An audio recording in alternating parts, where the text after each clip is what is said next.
Muy bien, entonces, les decía que la semana pasada estábamos desarrollando el tema de la representación, ¿no? En los establecimientos de salud. Ya hemos hablado de una serie de características y dentro de ellos es, por ejemplo, cómo es el proceso de representación del menor de edad, ¿no? En principio, el que representa a todo menor de edad son los padres, ¿no? Son los padres. En caso que el menor de edad tenga, digamos, alguna forma de representación establecida por ley o por una sentencia, como en el caso de patria potestad, por ejemplo, el único que puede representar es el padre que ejerce la patria potestad, ¿no? Y así sucesivamente, en caso que el menor no tenga papá ni mamá, el que representa es un hermano mayor de edad, y en caso que no tenga ni papá, ni mamá, ni hermano mayor de edad, los abuelos, indistintamente maternos y paternos, y finalmente, en caso que no cuenten ni con abuelos ni con hermanos, los tíos, ¿no? Esa es una forma de representar a un recién menor, o a un menor de edad, ¿ya? Pero ¿por qué es importante para efectos de obtener el consentimiento informado? Básicamente para eso es importante. Eso como punto uno. Como punto dos, habíamos señalado que los menores de edad, si bien es cierto, cuando tienen 16 años, 16, 17, 18, pueden adquirir mayoría de edad siempre y cuando que, por ejemplo, bajo supuestas situaciones, ¿no? Uno de ellos es matrimonio, por ejemplo, cuando tienen un título, por ejemplo, ¿no? En esas situaciones, puede representarse a sí mismo, ya no es necesario que un tercero lo represente. Pero hay otra situación en relación a ¿cómo se llama? A las gestantes adolescentes y que ha dado a luz. Entonces, a toda gestante adolescente de 14 años a más puede representar a su hijo en diversas circunstancias, ¿no? Uno de ellos es, por ejemplo, cuando solicita alimentos, por ejemplo, para efectos de registrar, por ejemplo, y hay una serie de condiciones que habíamos dicho y que son, o va a ser pregunta de examen, ¿ya? Eso en relación a la representación. Muy bien. Vamos, el siguiente tema que corresponde después de la representación es el tema de los derechos de las personas usuarias de servicios de salud. Recuerden que el nombre, digamos, o la denominación legal correcta respecto a los pacientes es usuario de servicios de salud. Entonces, normalmente nosotros en los hospitales o el establecimiento de salud lo denominamos, ¿cómo se llama? Como paciente, ¿no? Pero casi nunca hablamos del tema de usuario de servicios de salud, ¿ya?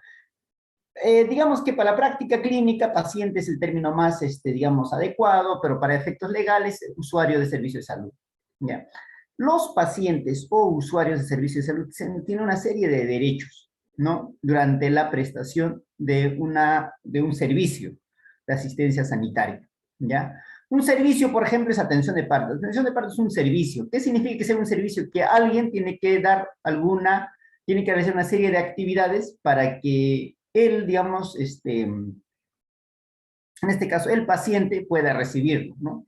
Una serie de actividades. Ese es básicamente el servicio, una serie de actividades en las cuales él, digamos, la persona que, en este caso, el paciente va a recibir, ¿ya? Dentro de los derechos de los usuarios de servicios de salud, por ejemplo, básicamente tenemos una clasificación en 4 grupos, ¿ya? Todos los derechos de las personas usuarias de salud se clasifican en 4 grupos. Primer grupo son los derechos al acceso al servicio de salud. Dentro del derecho a acceso a servicios de salud, por ejemplo, que cuando uno tiene emergencia, puede ser atendido, por ejemplo, ¿no? Ser atendido por emergencia las 24 horas del día, las 24 horas del día, las 7 días de la semana y los 365 días del año. Eso, por ejemplo, es un derecho a acceso a servicios de salud. Derecho a acceso a la información. Cuando yo soy un paciente, un derecho a acceso a información es que, por ejemplo, me otorguen una copia de mi historia clínica, ¿no? Y así sucesivamente, hay una serie de derechos que más adelante vamos a desarrollar uno por uno, ¿ya? Por ejemplo, derechos a la atención y recuperación de la salud, a que se te preste una atención, digamos, sustentada en conocimientos científicos, sustentada en evidencias en un hospital, ¿no? No te pueden dar, digamos, tratamientos que no tengan ningún sustento técnico, no tengan ningún sustento científico, sino necesariamente tiene que estar la terapia o los procedimientos diagnósticos que se aplican a un paciente, tiene que estar sustentado en el conocimiento científico, ¿Ya? Eso, por ejemplo, es un derecho. ¿Ya? Muy bien. Y finalmente, derecho al consentimiento informado. Dentro de los derechos de acceso a los servicios de salud, por ejemplo, tenemos el derecho a la atención de emergencia sin condicionamiento de presentación de documento alguno. Es lo que les decía hace rato, ¿no? Un macroderecho es el derecho al acceso a servicios de salud. ¿Qué significa? Yo o cualquier persona este, que, está, que está en condición de emergencia sanitaria, emergencia clínica, tiene derecho a ser atendido en un establecimiento de salud, ¿ya? En cualquier establecimiento de salud. Si mi vida o mi estado de salud está en riesgo, yo puedo acudir a cualquier establecimiento de salud. Y el establecimiento de salud tiene el deber de dar la atención de emergencia, ¿ya? Pero no se requiere ninguna, digamos, el cumplimiento de ninguna carga, como por ejemplo presentar documento de identidad, por ejemplo, o cualquier documento, por ejemplo, si me dicen, bueno, ¿dónde está tu carnet de seguro? O una póliza, o firmar algún documento como un pagaré, por ejemplo, una letra de cambios. Basta con que esa persona esté en situación de emergencia y debe atenderse. ¿Ya? Posteriormente, evidentemente, se realizarán los cobros del costo de prestación sanitaria. ¿Ya? Muy bien. Entonces, ese es un derecho, uno de los derechos más importantes en el tema de acceso a servicios de salud. ¿Ya? Toda persona que esté en condición de emergencia o en situación de emergencia clínica, ¿qué significa? Que esté en riesgo su vida, su riesgo en vida o riesgo inminente su vida, tiene derecho a ser atendido en cualquier establecimiento de salud. Muy bien, Rosa María nos quiere comentar algo. Díganos, Rosa María. Sí, profesor, buenas tardes. Mi duda es si también incluye a las personas extranjeras o tal vez pongamos en situación de que esté en frontera y las cruzas también. Ya, esa es muy buena pregunta, ¿no? En realidad, la norma no distingue la nacionalidad. Ya, cualquier persona, no dice, o sea, la norma no dice, que tengas que tener ciudadanía peruana, o que tengas que tener un documento de identidad, o que tengas, digamos, alguna condición, ¿no? Es decir, por ejemplo, un migrante, por ejemplo, o que tengas una visa de residencia, o que tengas, no sé, cualquier otro documento, la norma al no diferenciar, eso no es una condición que tenga que exigirse, ¿ya? En derecho hay una máxima y un principio que se denomina que donde la ley no diferencia, digamos, el que aplica la norma no puede diferenciar. Entonces, cuando la norma está redactada en general, sin poner ninguna diferencia, si yo quiero, digamos, o si yo aplica la norma, no puedo poner alguna diferencia, ¿ya? Muy bien, Rosa María, ¿algo más nos quieres comentar? Sí, sí, sí. Con respecto a eso, a ver, y si la demanda sobrepasa al servicio, ya se tendría que especificar detalladamente esa condición. Ese es un punto importante, ¿no? O sea, uno tiene que justificar por qué no le está atendiendo. Entonces, yo no te voy a atender, pero no tengo ningún sitio ni cómo atenderte. De manera tal que ciertamente tiene que sustentar y esa persona puede, digamos, acudir a un otro establecimiento de salud donde sí tenga todavía capacidad, digamos, de atención, ¿no? Pero si ya estás con ¿cómo se llama? Con la capacidad al tope, no tienes ninguna cama, evidentemente no debería de recibirse, ¿no? Es un punto importante, ya, porque lo otro sería hasta si no tengo,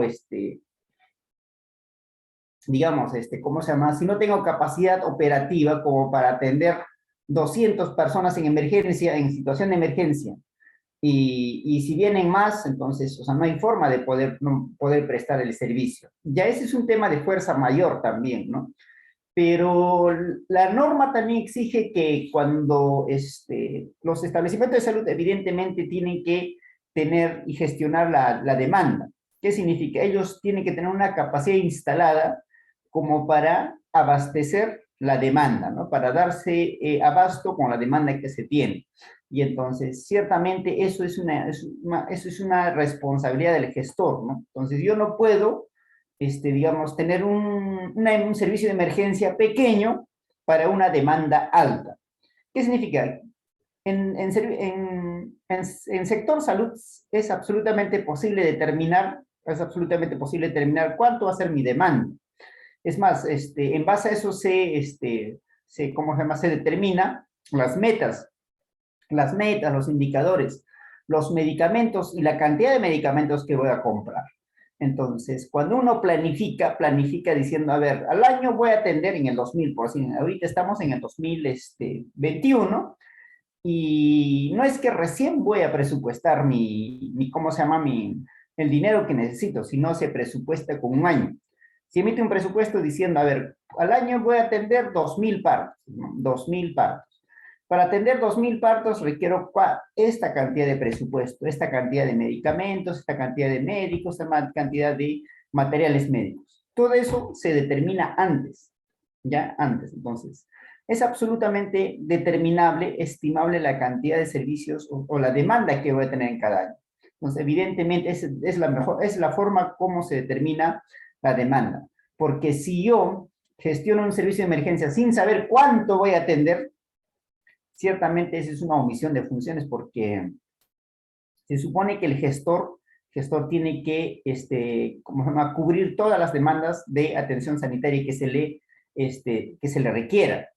Entonces, si yo tengo pequeña capacidad instalada, a sabiendas que mi demanda es, o sea, si supongamos que yo tengo mi capacidad instalada para atender 40 emergencias por día, pero sé y he estimado que las emergencias que se presentan en mi establecimiento son 200, entonces ciertamente hay una omisión ahí, ¿no? Hay alguien que no está cumpliendo con su función.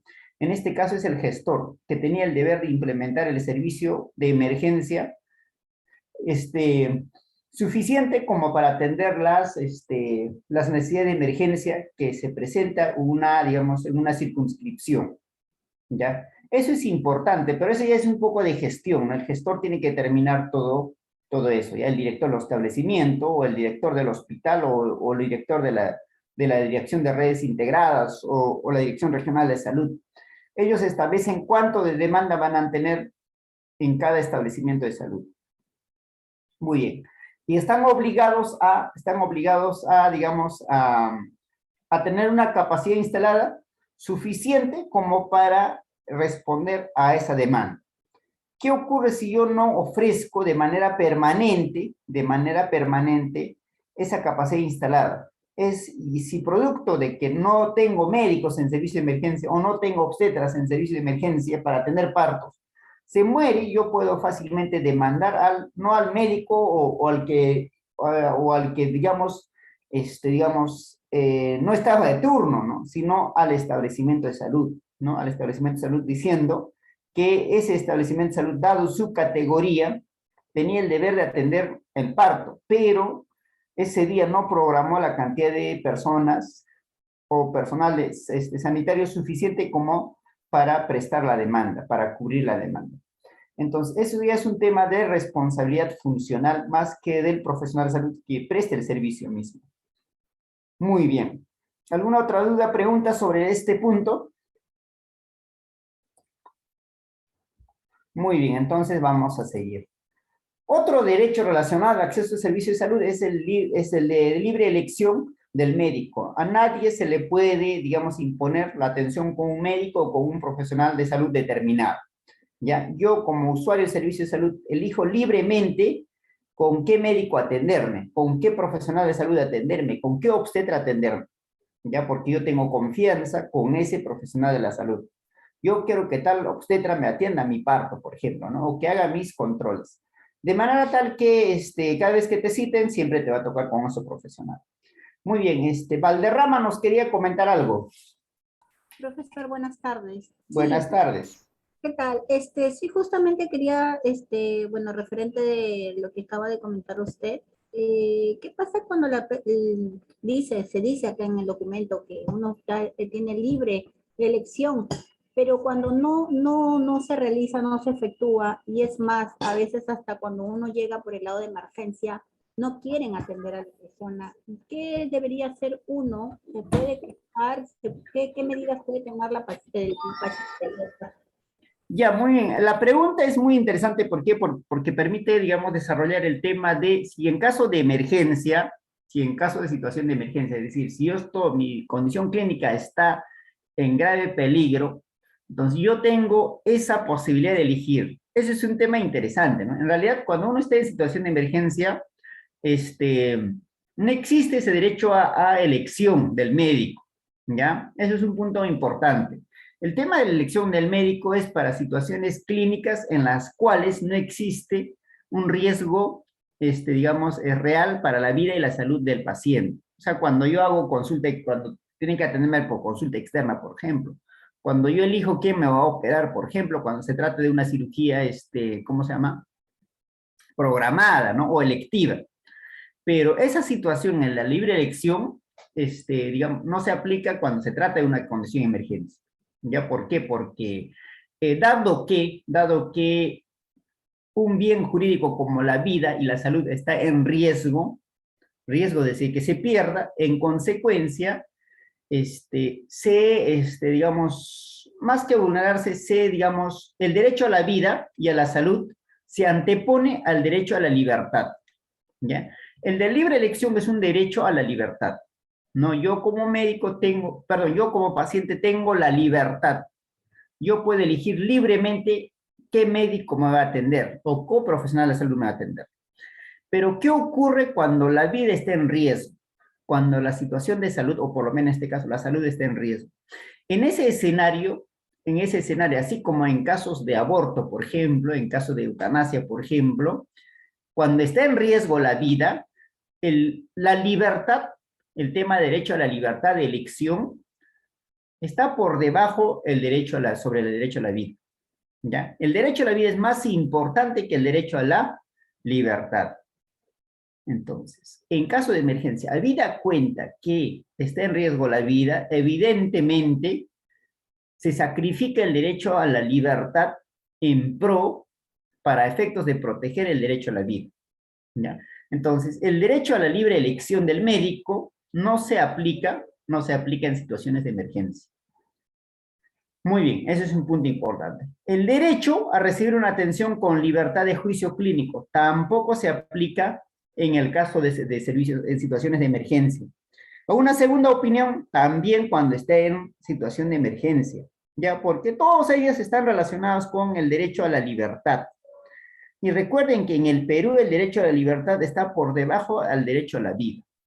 Ya, eso es un punto interesante y tiene que tomar siempre en consideración. ¿Por qué el aborto está prohibido en el Perú? ¿Por qué una mujer no puede decidir libremente cuándo tener o quiere continuar o no con la gestación?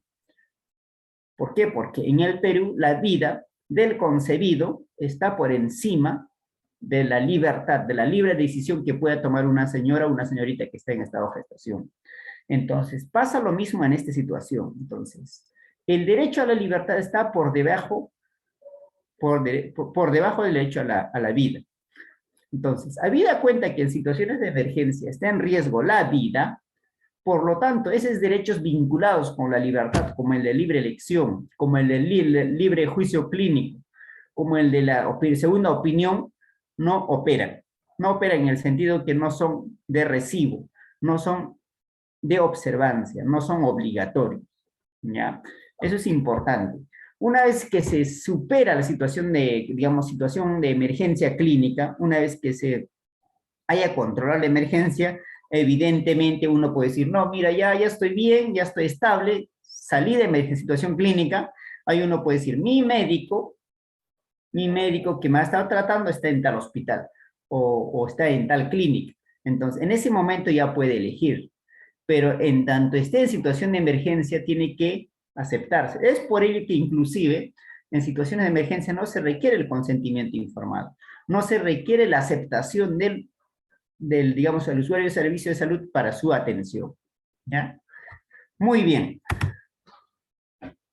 Cualquier duda o pregunta, no duden en hacerlo. Otro grupo de derechos que tienen los usuarios de servicios de salud es el derecho al acceso a información. ¿Qué significa? Básicamente a recibir la información necesaria, oportuna, completa y suficiente respecto de su, por ejemplo, diagnóstico, respecto de las condiciones de tratamiento y una serie de, digamos, de situaciones. ¿Ya? Entonces, dentro de los derechos al acceso a información tenemos, por ejemplo, a ser informada adecuada y oportunamente, ¿ya?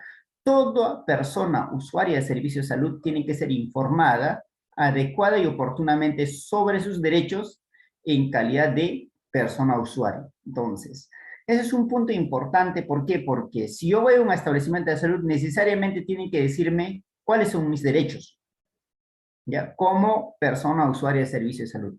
Y dentro de ellos, es, por ejemplo, siempre dice cuando se hospitaliza, a que en cualquier momento, en tanto esté estable, puede pedir su alta, por ejemplo. Puede solicitar un retiro voluntario. A nadie se le puede forzar a estar en un establecimiento de salud. Si la paciente o el paciente no quiere continuar con el tratamiento en el establecimiento de salud, firma su retiro voluntario y se va. Muy bien. Pero ¿en qué situaciones yo no debo de dar un retiro voluntario? ¿En qué situaciones yo no debo de aceptar un retiro voluntario? Cuando esa persona cuando esa persona está en situación de emergencia, ¿ya? Si está en situación de emergencia o está en riesgo todavía su vida y su salud, no se debe dar alta o retiro voluntario, ¿ya? Puede que el representante de un usuario de servicio de salud me solicite un retiro voluntario. El papá, por ejemplo, no quiere llevárselo a su hijo. No se le debe dar en tanto el niño esté en situación de emergencia. ¿Ya? Esté en situación de emergencia. Muy bien. ¿Cuál es la solución? Lo único que tienen que hacer es, si se quiere llevárselo, llamarlo a Fiscalía de Prevención de Delito. Fiscalía de Prevención de Delito o comunicar a la policía para efectos de, digamos, de avisar cuáles son los riesgos reales en caso que se lleve como retiro voluntario. Este tema es bien frecuente en obstetricia. Muchos papás de adolescentes gestantes se lo quieren llevar, por ejemplo, ¿no?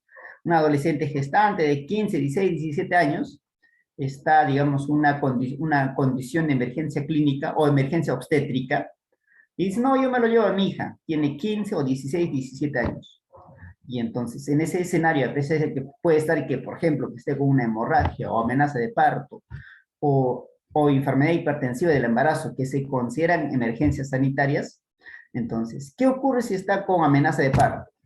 ¿No? O una hemorragia de primer trimestre o de tercer trimestre. ¿Yo debo de dar de alta? No. ¿Debo aceptar el retiro voluntario? No. Muy bien, pero lo que no debo hacer es secuestrarlo, ¿no? Entonces, la vida cuenta que se quiere llevar, entonces, para efectos de protección legal, siempre comuniquen esa situación a la fiscalía, ya estén donde estén. Supongamos que están en, no sé, a ver, Tingo María, ¿no? Entonces, tiene una gestante de 16 años con preeclampsia, por ejemplo, ¿no? ¿Y qué ocurre si los papás de esa niña o de esa señorita, más que niña, de esa señorita, de esa adolescente, se lo quieren llevar? O sea, solicitan y firman retiro voluntario. No se debe otorgar, ¿ya? Se debe de comunicar primero a la policía o a la fiscalía. Evidentemente ellos tendrán que rendir supongamos, o sea, ¿qué ocurre si esa señorita finalmente su condición clínica se complica y se muere? Tienen una muerte materna. Pero para efectos de protegernos legalmente, lo que tenemos que hacer es comunicar tal situación a la fiscalía y escribir todo eso en la historia clínica. Todo eso tienen que escribir en la historia clínica. ¿Sí? Tal día, tal fecha, la mamá o el papá viene y solicita el retiro voluntario del paciente. Sin embargo, el paciente se encuentra en condición de emergencia clínica. ¿Por qué? Porque está con presión, no sé, 160, 100 o 200, 100, ¿no? O si tuviera, por ejemplo, una hemorragia, está con hemorragia activa, con dolor no sé cuánto, ¿no? Entonces, todo eso tienen que escribir. ¿Por qué no es una? Primero tienen que sustentar que es una emergencia. Habida cuenta que es una emergencia, no se puede ir. Entonces, a pesar de que le explicas, le decimos que es una emergencia, no se puede llevar, insiste comunicar a la policía, insiste comunicar a la fiscalía. Es la forma correcta de manejar este tipo de situaciones, porque son muy frecuentes,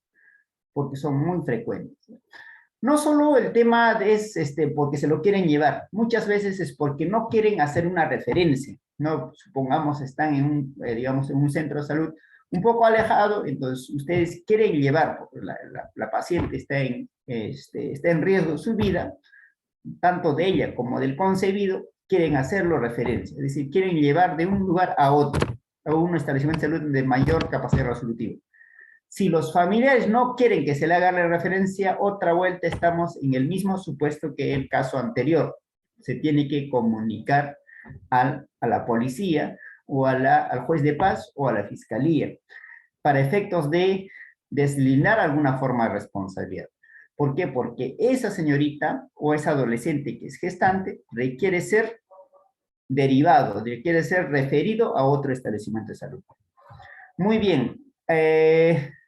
Díganos, a ver, vamos a ver quiénes están.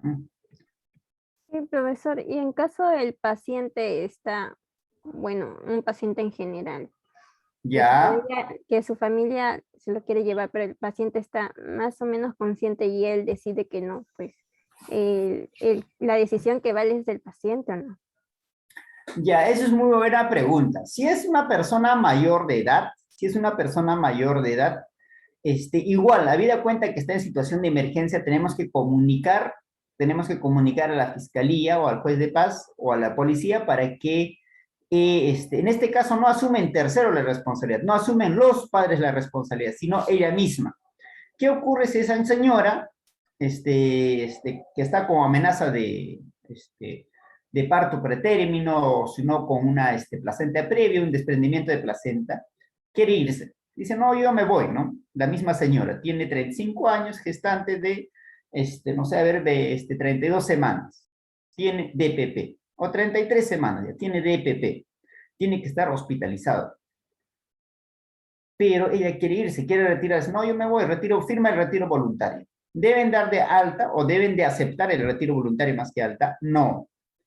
Entonces, en ese escenario, ella siendo de 32 años, ella es la responsable de sus actos. Entonces, si en caso que finalmente pierda, por ejemplo, el producto de la gestación, la responsable va a ser ella, no, ya no los padres, que en su momento, en el otro caso, digamos, son las que digamos, se negaban a recibir atención. En este caso es la propia paciente que se niega a recibir atención. Entonces, ella, como es una persona capaz, ella es la que responde por sus actos, ¿ya? Muy bien. Valderrama, ¿nos quieres comentar algo?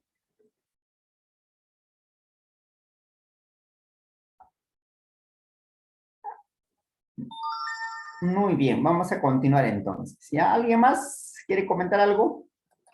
Muy bien, eso es importante que tengan en cuestión, ya tener presente ese tipo de situaciones. Hay bastantes sentencias, eso también quería comentar, hay bastantes sentencias, especialmente en provincias en las cuales una adolescente gestante muere o pierde al hijo, pero en muchos de estos casos es porque los familiares se niegan a que lo atiendan al adolescente. Muchas veces se deben a que los familiares o el esposo o el papá niega de que se le haga una referencia a la gestante.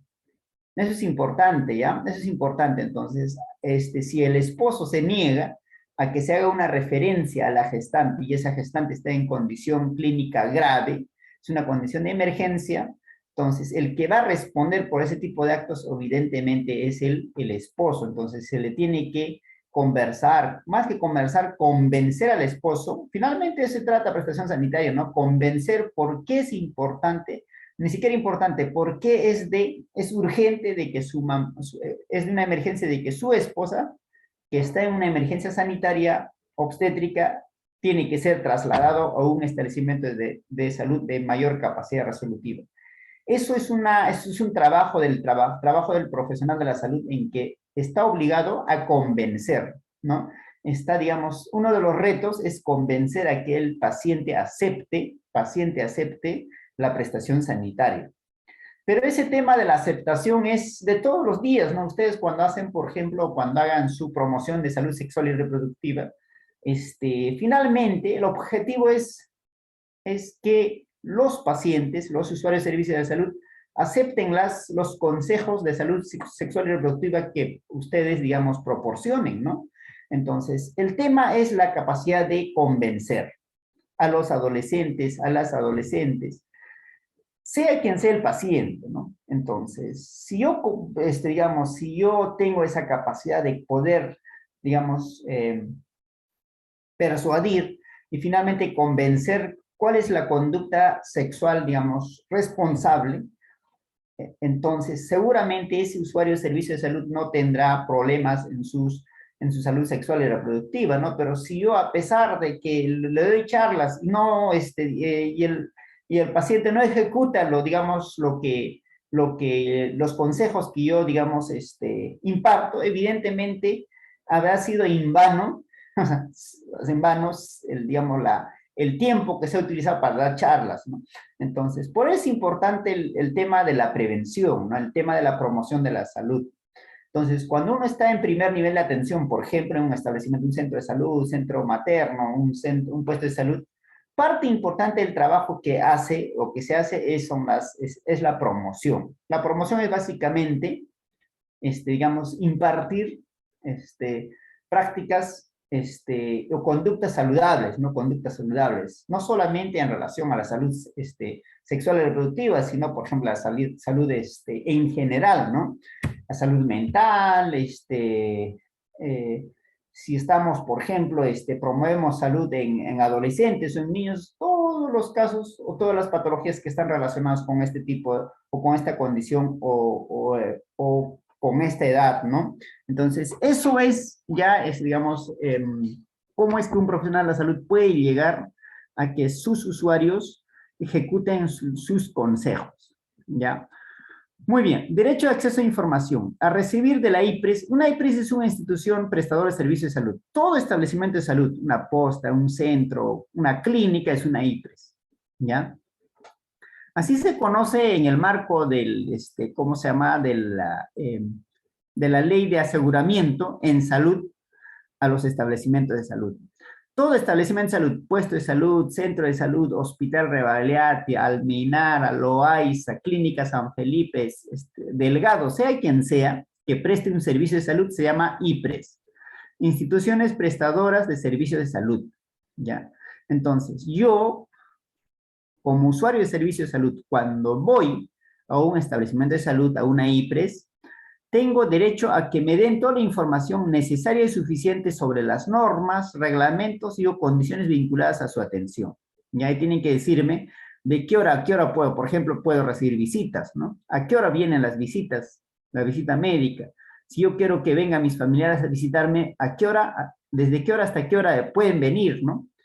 En relación a la dieta, por ejemplo, si pueden o no traerte comida de afuera, por ejemplo. Entonces, esas son las reglas que tiene la IPRES. Entonces, todas esas reglas, la IPRES tiene que comunicar a su usuario de servicio de salud, ya en la cual dice, acá todos, la ropa que se pone es lo que te provee el hospital. La comida que se come es lo que te da el hospital, ¿ya? El horario de visitas es de las 10 hasta las 8 de la noche. Entonces, toda esa información vinculada a la prestación sanitaria tiene que comunicarse, para efectos de que, digamos, el usuario de servicio de salud o sus familiares tomen las medidas de prevención como para efectos de ejercer estos derechos, ¿ya? Otros derechos, por ejemplo, de acceso a la información es a recibir de su médico tratante y en términos comprensibles información completa y oportuna, ¿no? Sobre su enfermedad, no es inoportuna, ¿ya? Información completa y oportuna. Discúlpame, hay un error, ¿ya? Sobre su enfermedad y alternativas de tratamiento. ¿Qué más tenemos, por ejemplo, respecto al derecho a acceso a información? A decidir su retiro voluntario de la IPRES. Entonces, toda persona que ingresa, que es hospitalizado, que es internado en un establecimiento de salud, puede decidir libremente cuándo no continuar con el tratamiento. ¿Ya? Cuándo no continuar con el tratamiento. Eso se llama retiro voluntario. Pero como todo derecho, el derecho al retiro voluntario es un derecho del usuario del servicio de salud. Pero como todo derecho, es limitado, Entonces, cuando una persona, limitado significa que no pueda ejercerlo. Entonces, cuando una persona no puede decidir o solicitar su retiro voluntario, cuando está en situación de emergencia. Entonces, en caso de situación de emergencia, es decir, cuando la condición clínica de la persona está en grave peligro, el médico no debe de otorgar, el profesional de salud no debe de aceptar el retiro voluntario. No debe aceptar el voluntario. Entonces, si el paciente insiste otra vuelta, tenemos que comunicar a la autoridad judicial competente. Pero antes de comunicar, tenemos el deber de explicar, tenemos el deber de informar, tenemos el deber de convencer por qué es necesario que ese paciente continúe con su tratamiento.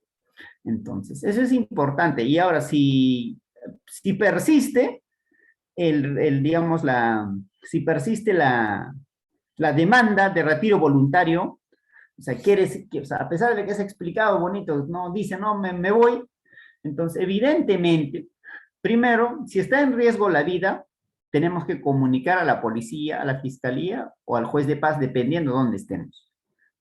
¿Ya? Para efectos de que firme su retiro voluntario en presencia de alguna de esas autoridades. Entonces, si en caso que ocurriera alguna contingencia sanitaria, algún riesgo, algún daño, el responsable será, en caso que sea el mismo paciente, él mismo tiene que asumir su responsabilidad. Si es un tercero, él es el responsable, ¿no? Si se muere, o si se muere la paciente a la que hemos dado emergencia, entonces el responsable de la muerte de esa persona será el que firmó el retiro voluntario.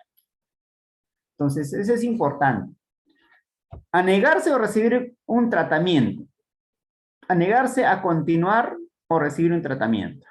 Otra vuelta, estos derechos que están relacionados con la libertad, uno de ellos es negarse, por ejemplo, es una expresión del derecho a la libertad, de recibir o no un tratamiento. Entonces, los derechos relacionados con la libertad, como por ejemplo, a negarse a recibir un tratamiento médico o un tratamiento obstétrico, están sujetos a la condición de salud. Una persona cuya condición de salud está en grave riesgo, como una emergencia obstétrica, por ejemplo, no puede negarse a recibir o continuar con un tratamiento. No puede negarse. Entonces, en tanto subsista la situación de emergencia, una vez que está estable, ya está estabilizado, ya no está en situación de emergencia o condición clínica de emergencia, ahí sí puede negarse a recibir. Ahí en ese momento también puede solicitar su retiro voluntario. Eso es importante que tengan en consideración. Otro derecho es el derecho a ser informado sobre las condiciones experimentales de productos. Esto en caso que el producto que se aplique como tratamiento esté en condición de experimentación. Una vacuna nueva, por ejemplo, un fármaco nuevo, un antibiótico nuevo, un medicamento para el cáncer nuevo, por ejemplo. Entonces, la persona que lo está administrando sí tiene el deber de informar y decir que lo que están administrando es un medicamento que todavía está en prueba. Entonces, como todavía está en prueba, ciertamente tiene que firmar su consentimiento informado en la cual acepte ser administrado un medicamento que esté en prueba. Como la vacuna, por ejemplo. Recuerden que el año pasado, en octubre, noviembre, las vacunas que actualmente se colocan, ya va a ser un año, todavía está en fase de ensayo, ¿no? Todavía está en fase de prueba. Pero mucha gente, como el expresidente Vizcarra, a pesar de que estaba en prueba, se pusieron, porque es lo único que había para ese momento. Entonces, para administrar ese tipo de medicamentos, en este caso de fármacos que están en prueba, se requiere necesariamente consentimiento informado por escrito. ¿Ya? Muy bien. Otro macro derecho es el derecho a la atención y recuperación de salud. Este macro derecho de atención y recuperación de salud incluye, por ejemplo, a ser atendido por personal de salud autorizado, o sea, que tenga título, que tenga la especialidad, que tenga la formación, que tenga la actualización debida, ¿ya? A ser atendido con respeto a su dignidad, intimidad, buen trato y sin discriminación. Son derechos fundamentales, ¿no? Como el tema de la dignidad, como el tema de la intimidad, el buen trato y sin discriminación. El trato a la igualdad. Entonces, también es un derecho el de recibir tratamientos científicamente comprobados, ¿no? No puedo mañana empezar a darle, no sé, a ver, jugo de sábila para, por decir, para anemia en gestantes, ¿no? Porque el jugo de sábila para tratamiento de anemia en gestantes no está probado de que sea efectivo. Entonces, eso, por ejemplo, eso es una mala práctica profesional, ¿no? Es una mala práctica profesional. Aunque el año pasado, digamos, en mérito de la pandemia, hay mucha gente que daba un montón de cosas que no estaban probados, que, entre comillas, puedan servir para tratamiento contra el COVID, ¿no? Pero no había ninguna digamos, estudio, no había ningún ensayo clínico que respalde esa hipótesis, ¿no? Y en consecuencia, ciertamente estamos frente a un ejercicio ilegal de una profesión médica, ¿no? Como puede ser obstetricia, medicina, no sé, farmacia o enfermería. Entonces, el derecho fundamental es a recibir tratamientos científicamente comprobados. Otro derecho es a su integridad personal y a no ser expuesto al peligro, ¿no? A la integridad personal. ¿Qué ocurre si ustedes tienen, digamos, hacen atención de parto en privado, ¿no? Tienen su pequeña clínica y la clínica no cumple con ninguna condición arquitectónica ni sanitaria? Entonces empiezan a armar su sala de partos en la sala de su casa. Entonces, eso, por ejemplo, evidentemente eso lo que hace es afectar la seguridad del paciente, ¿no? Si yo voy a empezar a atender partos en la sala de mi casa, eso no garantiza ninguna seguridad respecto a la integridad física de las personas. ¿Por qué? Porque si ocurriera alguna contingencia sanitaria, porque si se presentara alguna complicación, evidentemente no va a tener los medios necesarios y idóneos como para atender esa emergencia. ¿Qué ocurre si tiene atonía uterina?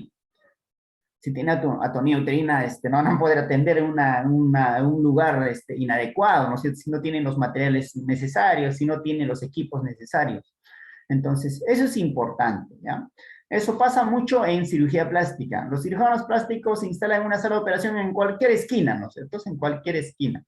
Y entonces hacen cirugías de rinoplastía, implantan prótesis, hacen liposucciones en departamentos, ¿no? Hay un departamento en el piso 6 del torre tal, hay una sala de cirugía de lipoaspiración, ¿no? Pero esos no cumplen con ninguna, digamos, parámetro de arquitectura hospitalaria.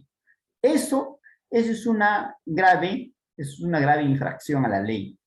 Entonces, con ese tipo de actos lo que estamos es exponer a las personas, a los usuarios de servicios de salud a un peligro, ¿ya? El delito se llama exposición de personas al peligro.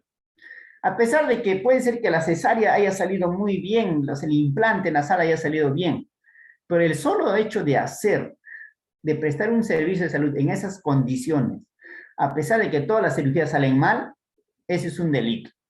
Si se muere es un homicidio, pero todo sale bien, no se muere, eso es exposición de personas al peligro. O sea, de suerte esa persona no murió, ¿no? Y estuvo bien.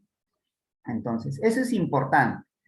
No solamente con tema de arquitectura, sino también con los materiales que se usan para prestar el servicio. Materiales, arquitectura, pero también el profesional de la salud, ¿no? ¿Qué pasa si, ¿cómo se llama? Si el que atiende partos es un técnico, por ejemplo. No está habilitado para atender partos. Salvo en situación de emergencia, ¿no? Salvo en situación de estado de necesidad justificante, ¿no? Pero si en ese centro o en ese lugar hay obstetras, hay otros profesionales que se tienen competencia, en ese escenario estamos en digamos, ante un posible delito de exposición de personas al peligro.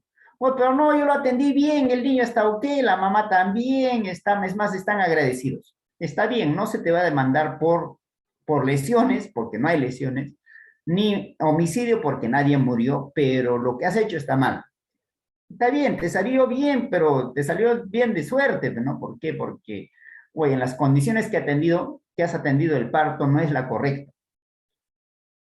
Salvo, otra vuelta, salvo fuerza mayor. Oye, pero no hay otra opción, no hay otro sitio. Vino en expulsivo. Entonces, para hacer referencia estamos a 2 horas, no hay otra opción. Entonces, en ese lugar se atiende. Entonces, ese es otro tema. Tendrías que probar fuerza mayor o estado de necesidad justificante. No, no había, ¿no? Supongamos que están, ¿cómo se llama? Hacen sus extramurales, van a hacer guardia comunitaria. Están trabajando en un establecimiento de salud de primer nivel de atención, hacen guardia comunitaria, mientras están, están digamos, en la casa de una paciente, se enteran que otra paciente está dando parto. Entonces tienen que atender en la cocina o en la sala o en el patio de la señora. Entonces, en ese escenario, evidentemente, no se puede exigir que se cumpla todas las condiciones de arquitectura, de cantidad de profesionales, nada, ¿no es cierto? Entonces, lo que está haciendo es atender una situación de emergencia, una situación de emergencia. Y la atención de situación de emergencia ciertamente es un estado de necesidad justificante. Hoy puedo atender acá digamos, en el canchón. ¿Por qué? Porque no tengo otro lugar, ¿no? Entonces, oye, pero eso es contrario a todas las normas de bioseguridad, de higiene, de asepsia, antisepsia. Sí, pues, estoy plenamente de acuerdo, pero la situación de necesidad, el estado de necesidad es la que justifica atender aunque sea en ese tipo de condiciones. ¿Cuánta gente atendí parto en un patrullero, no? ¿Cuánta gente han atendido un parto no sé, en la calle? Pero eso no es la forma, digamos, no es la condición adecuada. Sí, nadie lo discute eso, ¿no? Pero, dado la situación de emergencia, dado la situación de necesidad, tuvo que hacerse. Entonces, ¿pero por qué se justifica? Porque es estado de necesidad justificante, ¿ya? O un tema de fuerza mayor. Muy bien, pero si yo puedo llevarlo a otro lado y atender el parto en mejores condiciones, y no obstante ello, atiendo en el canchón, eso es exposición al peligro. Ya esa es exposición al peligro, porque está afectándose la seguridad del usuario de servicio de salud. Muy bien. A ver, nos quiere comentar, primero Marta Valderrama. ¿Nos quieres comentar algo? A ver, Rosa María. No, profe, creo que se quedó mi manito para levantar hace un rato. A ver, díganos por favor. Profesor, sí, hace unos días salió en las noticias, no sé si también habrá visto que en plena cesárea en un establecimiento de provincia se fue la luz Ajá. y todos tuvieron que prender sus linternas, ya. Entonces, en esa situación, ya ponen en peligro a la persona, pero por una mala gestión del establecimiento. Exactamente, ahí la exposición al peligro no es atribuible a los profesionales de salud que atienden la gestante, sino al que está a cargo del establecimiento de salud. Entonces, eso ya es un tema de responsabilidad indirecta, ¿no? Había una persona que estaba obligado a que ese hospital cuente con un grupo de electrógeno, por ejemplo, operativo, en caso que se presentara algún corte, por ejemplo, energía. Entonces, ¿qué ha pasado en ese caso? Ese establecimiento de salud no contaba con un grupo de electrógeno operativo. Entonces, ¿quién es el responsable de todo eso? Básicamente es el titular de la entidad. Mira, en un establecimiento de salud, el que responde todo por todo no es el administrador, el de recursos humanos, el que, no sé, el chofer o el de mantenimiento. El responsable de todo es el titular de la entidad, ¿ya? ¿Quién es el titular de la entidad? El director, el jefe, el que está a la cabeza. Él es el responsable, ¿ya? Siempre él es el responsable porque él es el que representa al establecimiento de salud. O un establecimiento de salud, por ejemplo, Hospital Loaiza. ¿Quién representa? Su director. No le representa el jefe de recursos humanos, no lo representa el jefe de mantenimiento, no lo representa el administrador o la administradora, no lo representa, ¿cómo se llama? El jefe del servicio. El que le representa a ese establecimiento de salud es el titular. El titular es el jefe, el director o el jefe del establecimiento de salud. ¿Ya? En consecuencia, cuando se presentara ese tipo de situaciones, al que hay que exigirle que cumpla o demandarle que en caso que ocurriera un daño, es a él, al titular del establecimiento de salud. Él es el responsable, no a los profesionales de salud que mal que bien han tratado de solucionar esta contingencia, por ejemplo, sanitaria, ¿no? Entonces, ciertamente ahí es evidente la afectación a la seguridad, ¿no? Para que vean, ese es un caso de seguridad. Afectación a la seguridad no solo del personal, sino también de los usuarios de servicios de salud, ¿no? ¿Por qué? Porque no es la forma adecuada, por ejemplo, de hacer cirugías, o en este caso hacer una cesárea con, ¿cómo se llama? Con luces de teléfonos, ¿no? Y muchas veces, por ejemplo, se requiere se requiere hacer una aspiración, por ejemplo, ¿no? Aspirar las secreciones, por ejemplo. Y si estás haciendo cirugías, si no tienes, ¿cómo se llama? Eh, energía eléctrica, no funciona la aspiradora. Si no tienes energía eléctrica, no vas a poder utilizar la máquina de cardioversión eléctrica, ¿no? Porque, ¿cómo se llama? En caso que se presentara un paro cardíaco, vas a tener que hacer una reanimación, pero sin utilizar una máquina de cardioversión, ¿no? Entonces, si quiere hacer una aspiración, pues tampoco vas a poder hacer, ¿no? Entonces, hay una serie de consecuencias, de riesgos a las que se expone cuando se realiza un acto médico o un acto médico obstétrico en este caso, sin contar con digamos, con los equipos y las condiciones adecuadas. Pero esta de no contar con las condiciones adecuadas porque se fue la luz, no es responsabilidad otra vuelta de la obstetra o del médico que está operando, sino es del director, porque él es el titular de la entidad, ¿ya? Eso es importante que tengan en consideración. Evidentemente, lo que nos corresponde cuando nosotros estamos operando o atendiendo es dejar toda esa situación en constancia en la historia clínica, ¿no? A tal hora, tal fecha se fue la energía eléctrica. Se realiza, digamos, se continúa con la cirugía o atención de parto con todas las limitaciones, ¿no? Porque no se puede hacer aspiración, no se puede, no sé, cauterizar si hay hemorragia, no sé, no se puede utilizar la bomba de infusión, no se puede utilizar una serie de equipos que son relacionados con o que funcionan con energía eléctrica. Y en ese escenario, si en caso que ocurriera, por ejemplo, una contingencia, evidentemente se le atribuirá ese tipo de hechos a la persona que estaba obligada a proveer de energía eléctrica. En este caso es el titular de la entidad. Y si no escriben, o sea, no hay forma de que ellos sepan, o sea, cuál fue digamos, la contingencia, ¿ya? Muy bien, autorizar la presencia de terceros en el examen médico o cirugía. Esto es muy frecuente en el caso de parto, ¿no? Ustedes tienen, el usuario de servicio de salud tiene derecho a autorizar que un tercero esté presente, por ejemplo, en su cirugía, que esté presente durante la atención de parto, ¿no es cierto? Por ejemplo, es una gestante, adolescente, ella gestante puede pedir, solicitar y autorizar que su mamá o el papá de su hijo esté presente durante el trabajo de parto, ¿no? O la cesárea, o sea, cual sea el procedimiento. Pero eso es un derecho del usuario de servicio de salud. Nadie se puede meter a la fuerza a la sala de partos. El que tiene que autorizar es, obviamente, primero solicitar y autorizar es el usuario de servicio de salud. Siempre y cuando que ese derecho que ejerce sea compatible con el manejo del caso. ¿Ya? Con el manejo del caso. ¿Ya? Muy bien. Entonces, el que acepta en que esa presencia, por ejemplo, de un tercero, no va a afectar el normal desarrollo del procedimiento o del servicio sanitario, evidentemente se aceptará, ¿no? Se aceptará que ingrese, pero si va a alterar, evidentemente no se puede denegar también, ¿ya? ¿Qué más? Al respeto del proceso natural de la muerte, ¿no? Entonces, en el Perú el tema de la eutanasia siempre ha sido un tema muy, nunca discutido finalmente, ¿no? Salvo algunas cosas, algunas cuestiones que por ahí, salen poco a poco, ¿no? Recuerden que hace como, ¿cuánto habrá sido? En abril, creo, salió una sentencia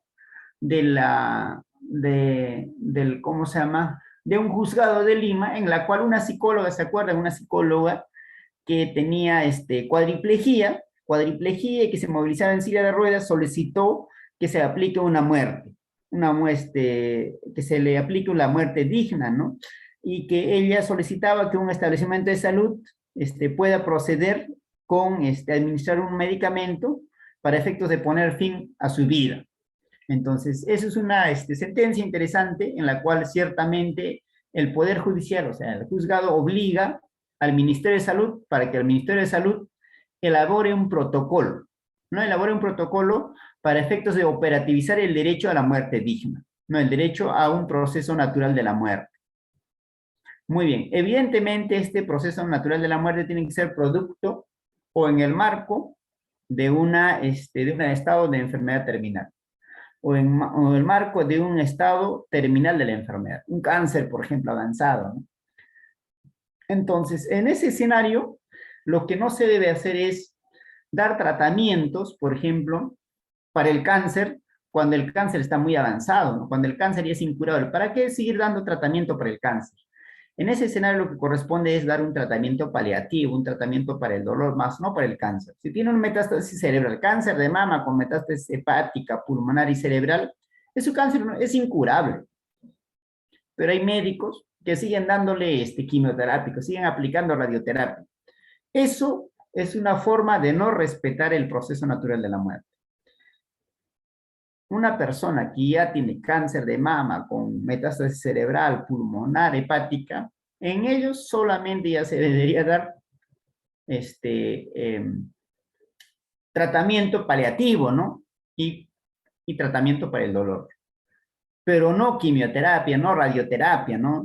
¿Por qué? Porque otra vuelta es un estado terminal del cáncer de mama. Es un estadio terminal del cáncer. Y así una serie de enfermedades, no solamente el cáncer, puede estar en un estado terminal. Y entonces, estando en estado terminal o en estadio terminal de la enfermedad, lo que se debe hacer o lo que corresponde al establecimiento, a los profesionales de salud es respetar el proceso de la natural de la muerte. Esa persona va a fallecer de todas maneras, puede ser mañana, pasado mañana, pero lo que no debemos hacer es poner una serie de medios para mantener con vida, entre comillas, artificialmente. ¿Ya? Muy bien, eso es importante que tengan en consideración. ¿Qué más tenemos? Hola.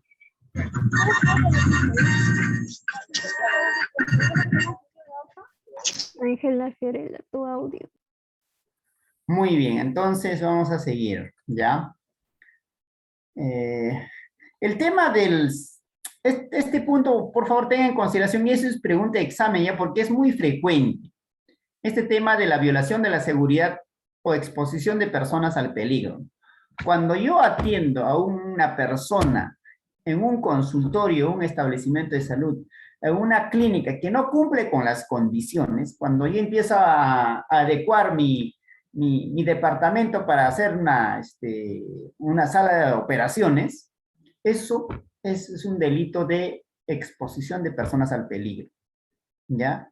Puede que todas mis cirugías me hayan salido bien, nunca tuve una complicación, ya, ok, chévere, nadie te va a demandar por daños, por homicidio, por lesiones, pero sí has expuesto a peligro a esas personas que vinieron a operarse en tu sala de operaciones que no cumple con las condiciones arquitectónicas y de equipamiento como para hacer sala de operaciones. ¿Qué ocurre si yo armo una sala de operaciones? Todas las justas tienen una máquina de anestesia, más un par de cositas, ¿no?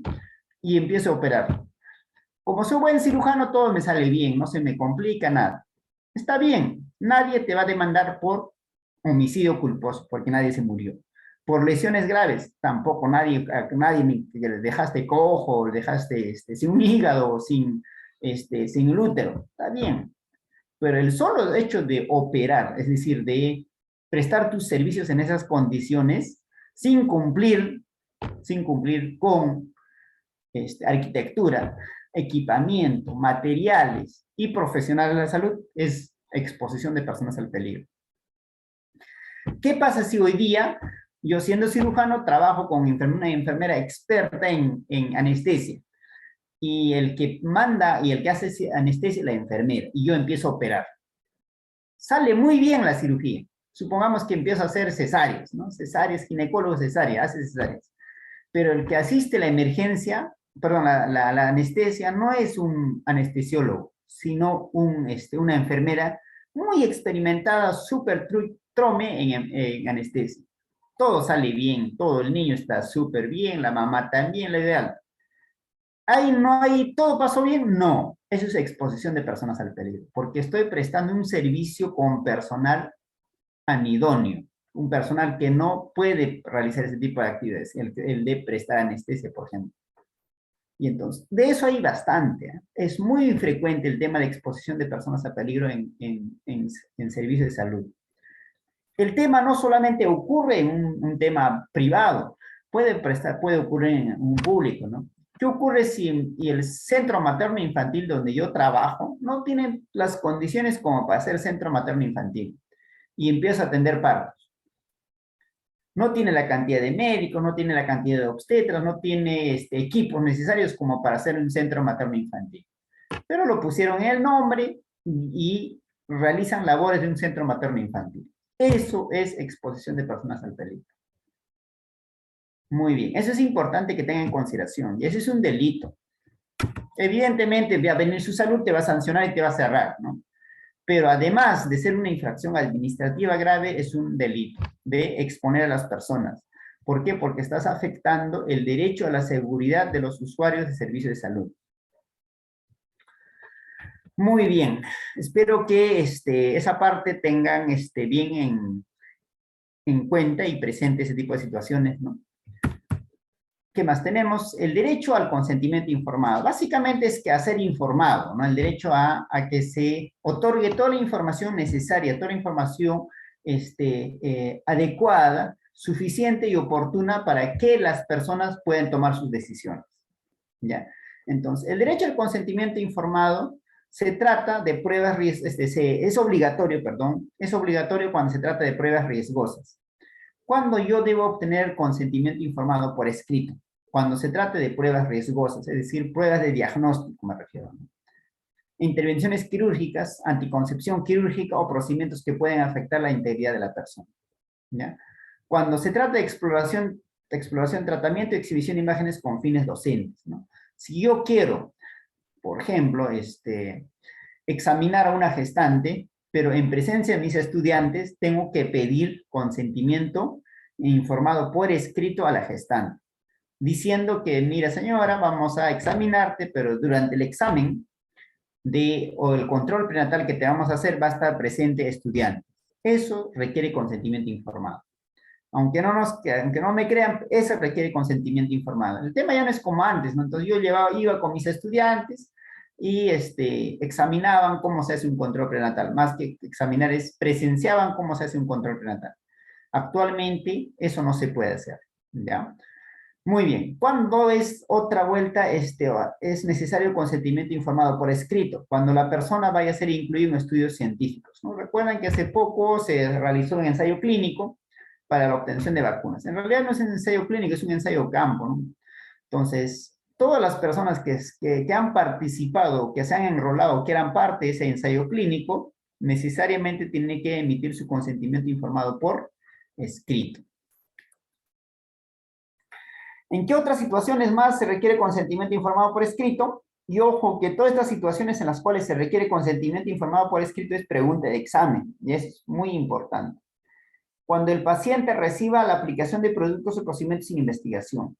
Entonces, puede haber medicamentos que recién están en prueba, pero te vamos a aplicar, vamos a ver cómo funciona, ¿no? En el marco de una investigación, sino porque se ha probado que es bueno y, a ver, vamos a ver, tú que no eres parte todavía como lo que ocurrió con Vizcarra, ¿no? El Vizcarra cuando se vacuna, él no era parte de las personas que, ¿cómo se llama? A las cuales formaban parte digamos, del ensayo clínico, pero muchas personas que no formaban parte del ensayo clínico se vacunaron. Entonces, por ejemplo, en esta situación se requiere consentimiento informado, ¿ya? Entonces, mucha gente que no forma parte de los ensayos clínicos pueden utilizar ese medicamento, puede pedir que se le aplique ese medicamento que está en prueba, sin ser parte del ensayo, y en ese escenario se requiere consentimiento informado, ¿ya? ¿Qué más? También se requiere consentimiento informado cuando el paciente haya tomado la decisión de negarse a recibir o continuar un tratamiento de acuerdo a lo establecido en el artículo 17 del reglamento. Eso ya hemos desarrollado, ¿no? Y cuando recibe también cuidados paliativos, ¿no? Cuando se da cuidados paliativos, por ejemplo, tiene cáncer terminal y solamente se da algo para el dolor, morfina. En ese escenario también se requiere consentimiento informado por escrito, en la cual deje constancia de que ya no se le está dando tratamiento para su enfermedad terminal, ya no se le está dando quimioterapia para el cáncer, ya no se le está dando radioterapia, solamente está dándosele medicamentos paliativos para el dolor y ese tipo de complicaciones. En ese escenario también se requiere consentimiento informado por escrito. Muy bien. Entonces, ¿qué pasa cuando no cumplen con sus derechos? ¿Qué pasa si el establecimiento de salud se niega a otorgar la información? ¿Qué pasa si el establecimiento de salud sigue atendiendo partos a pesar de que no cumple digamos, con las condiciones de arquitectura, de equipamiento necesarios como para atender partos? En ese escenario hay una serie de sanciones, ¿ya? Una serie de sanciones que está a cargo de su salud, pero también el Poder Judicial y, bueno, el Ministerio Público cuando nos constituye un delito. Muy bien, dentro de los derechos a la protección se tiene a ser escuchado y recibir respuesta de su queja, ¿no? Entonces yo puedo presentar mi queja, mi reclamo o me denuncia ante la autoridad. Entonces cuando un médico profesional me maltrata, entonces voy ¿cómo se llama? A la oficina de calidad o a la de la dirección para presentar mi queja o reclamo o presentar una denuncia, ¿ya? Y entonces, esa denuncia, que reclamo, queja, evidentemente, primero tiene que ser recibido. Nadie se puede negar a recibirlo. Y una vez que sea recibido, tienen que dar respuesta sí o sí. ¿Qué pasa si no te dan respuesta en el tiempo, si no me equivoco, es de 4 días hábiles? Tú tienes todo el derecho a quejarte a su salud, precisando que no te han dado respuesta a tu queja, no te han dado respuesta a tu reclamo. Eso es importante.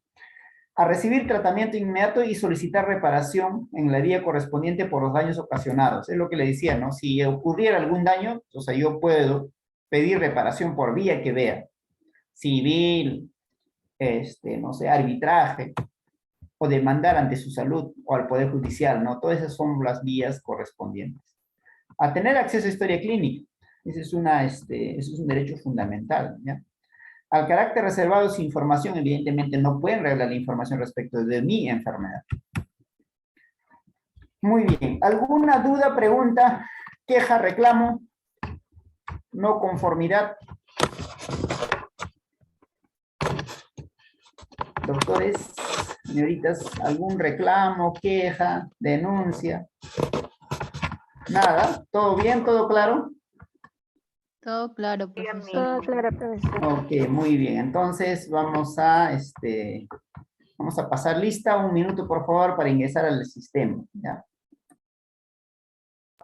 Profesor, he estado recibiendo mensajes de mis compañeras que muchas están teniendo problemas con el Zoom, les está botando.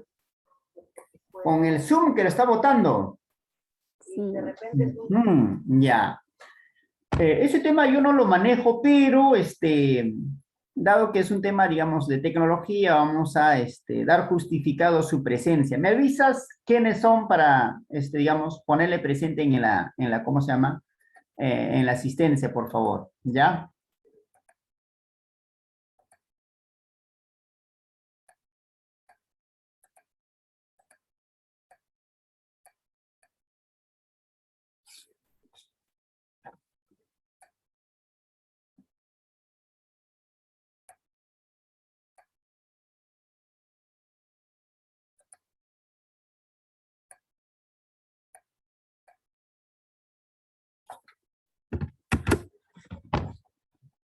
Muy bien, Rosa María, por favor, me pasas la voz. ¿Quiénes han estado, quiénes tienen ese problema en relación digamos, a poder ser parte de la clase por el tema del Zoom, para efectos de justificar la asistencia? Y vamos a empezar a llamar lista, por favor, atentos. Ayauja, Lady, Bilbao,